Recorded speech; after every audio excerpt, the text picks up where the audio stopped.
Are you dreaming of moving abroad? Maybe even to Portugal.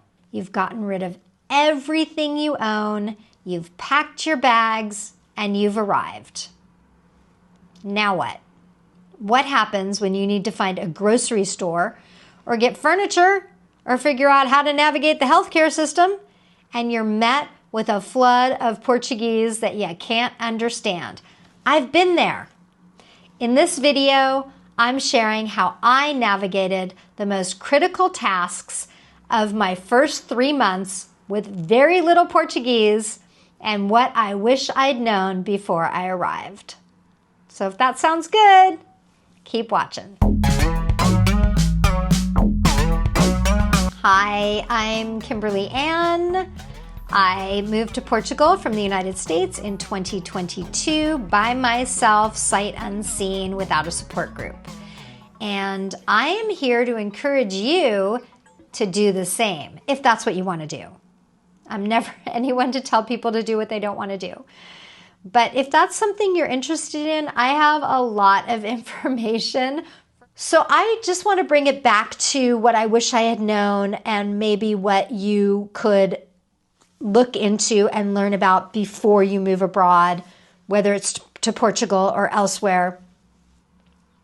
But knowing more about the weather, knowing to get a dehumidifier if you're going to live in Porto or anywhere north, you'll want a dehumidifier.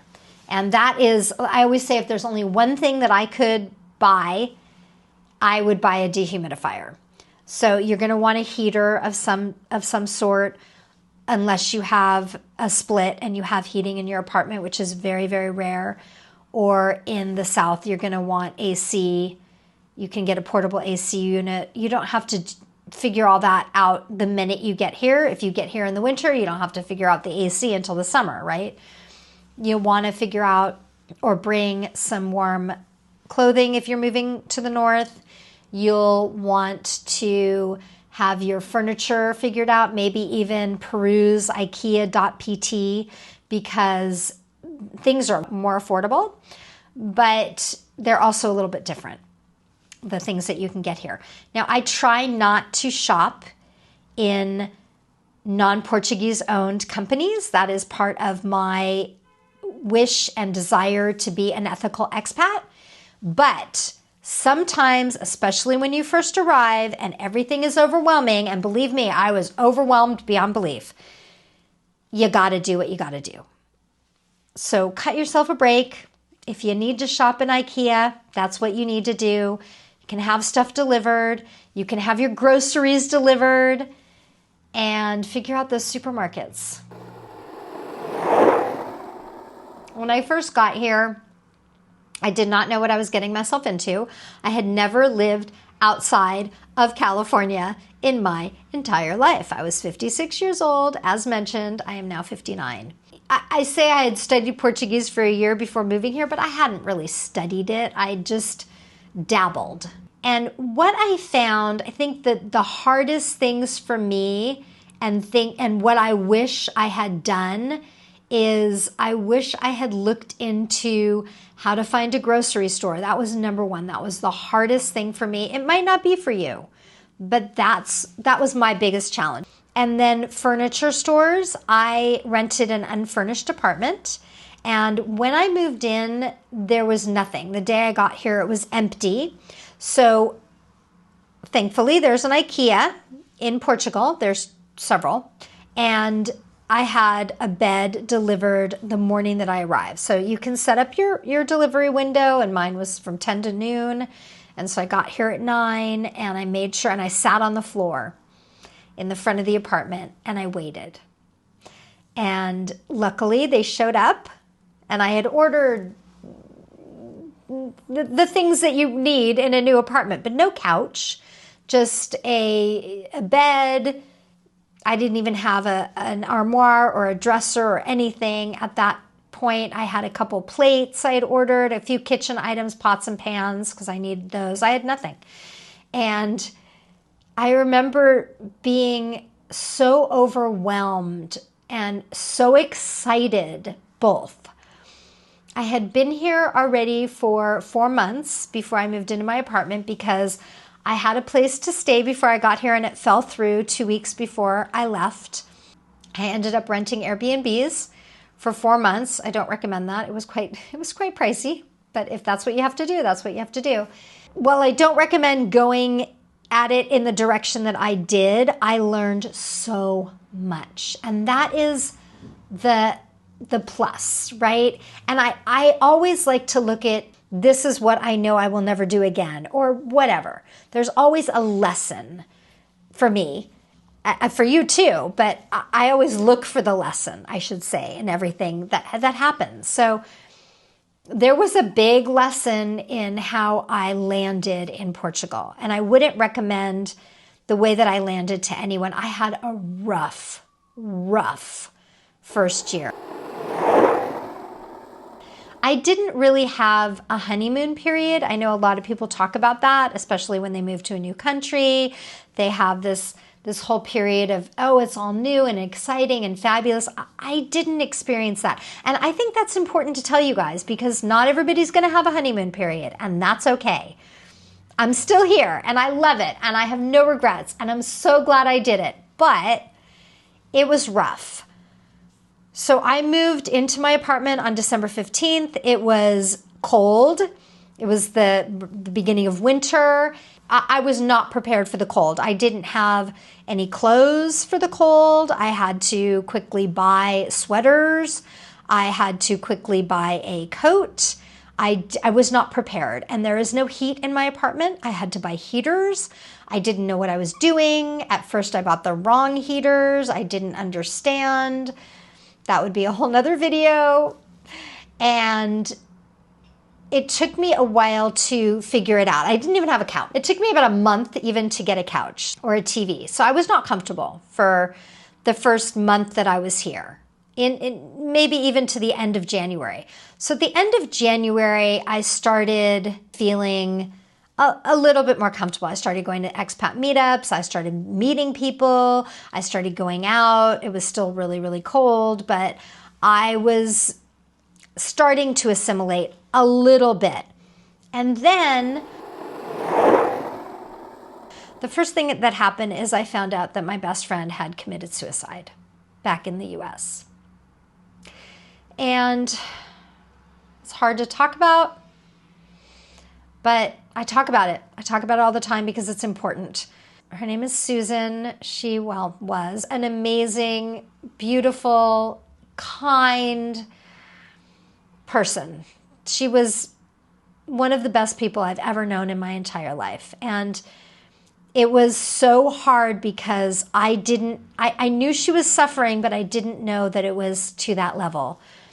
And I was so consumed with my new life here that I did not reach out to her for quite a few weeks. And when I lived in the States, we talked every single day. When I was in van life, we talked minimum once a week. And so not to reach out to her, I have that guilt. I do believe that she would have done it regardless, and I do believe that she would probably not have answered the phone. Toward the end, she told me that I was the only person that she could talk to because I was the only person that wasn't trying to always trying to fix her. And all of her other friends and family members were always offering solutions to her problems or wanting her to talk about her problems. And it got to the point where she couldn't talk about them anymore. They were so huge. And I will say that she did die because of a failure in the healthcare system in the United States. The failure of the medical system was so huge and so devastating, and it cost her life. And I even reached out to her primary care. I reached out to everybody and tried to get her help, and they wouldn't help her. So that was really hard. And then a week later, my dog died. And this was my companion for 10 years. And he was my baby. I don't have kids. So that was rough. That was really rough. And then about a week later, I burned my fingers. I burned this hand. And the burns were 2nd degree, very severe. I could not use my hand for about a month. I spilled boiling water. I don't recommend that. I had a cup of yerba mate in my hand and my thermos in the other, and I haven't done that since. So, yeah. And it was just this whole grief cycle that I was going through, the grief process, and it was not physically or mentally or emotionally able to deal with a lot else, plus moving to a new country and not knowing anybody really and all of it. So it was just a lot, and I wasn't present in my body.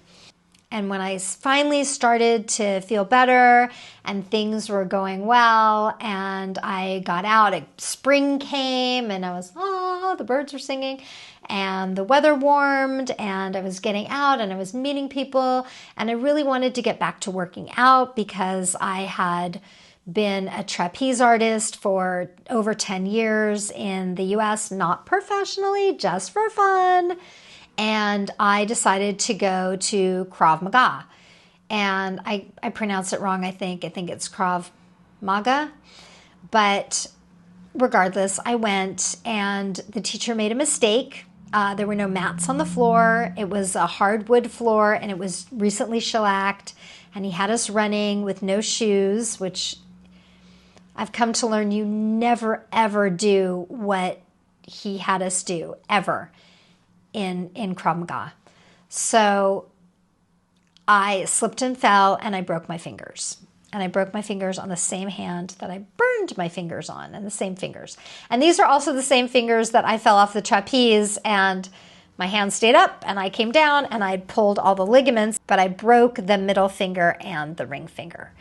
And the breaks were severe. So the ring finger was sticking straight up like this, no joke, for real, it was. And I don't have photos to show you because it was a trauma moment, and this finger was twisted, and it's still twisted, not to give you the middle finger, but it's still twisted this way.